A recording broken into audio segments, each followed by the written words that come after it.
আল্লাহ রাব্বুল আলামিন সূর্যকে আদেশ করবেন, ও সূর্য, তোমার ভিতরে যত তাপ আছে সব তাপগুলো তুমি জমিনের ভিতরে ছেড়ে দাও।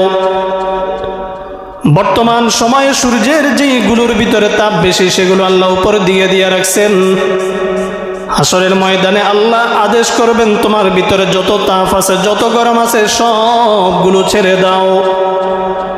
হাসরের ময়দানে সূর্য যখন তাপ ছেড়ে দিবে, তামার জমিন পুরাটা এত গরম হয়ে যাবে, মানুষগুলো ঘামের ভিতরে সাঁতরাইতে থাকবে। কারো হাঁটু পর্যন্ত, কারো কোমর পর্যন্ত, কারো বুক পর্যন্ত কেউ ঘামের ভিতরে সাঁতরাইতে থাকবে, এমন ভয়ঙ্কর হবে। ওই কঠিন মুহূর্তে আল্লাহ রাব্বুল আলামিন 7 শ্রেণীর মানুষকে ডেকে আরশের নিচে ছায়া দান করবেন। কয় শ্রেণীর?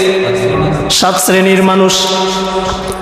যেই মুহূর্তে কোনো ছায়া নাই, রাসূল বলেন, সাবআতুন ইউযিল্লুহুমুল্লাহু ফি যিল্লিহি ইয়াওমা লা যিল্লা ইল্লা যিল্লুহু।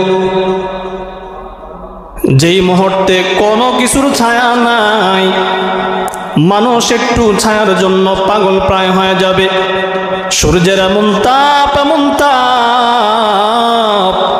সূর্যের তাপে মানুষের মগজগুলো ভাতের মারের মতো টকবক করে পড়তে থাকবে।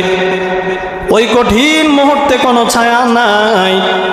নবী আলাইহিস সালাম বলেন, সাবআতুন ইউযিল্লুহুমুল্লাহু ফি যিল্লিহি ইয়াওমা লা যিল্লা ইল্লা যিল্লুহু। 7 শ্রেণীর মানুষকে আল্লাহ ডেকে আরশের নিচে ছায়া দান করবেন। যেই মুহূর্তে আল্লাহ রাব্বুল আলামিনের আরশের ছায়া ব্যতীত অন্য কোনো ছায়া থাকবে না, অন্য কোনো ছায়া পাওয়ার আশাও রাখে না মানুষ। এমন কঠিন মুহূর্তে আল্লাহ 7 শ্রেণীর মানুষকে ডেকে আরশের নিচে ছায়া দান করবেন।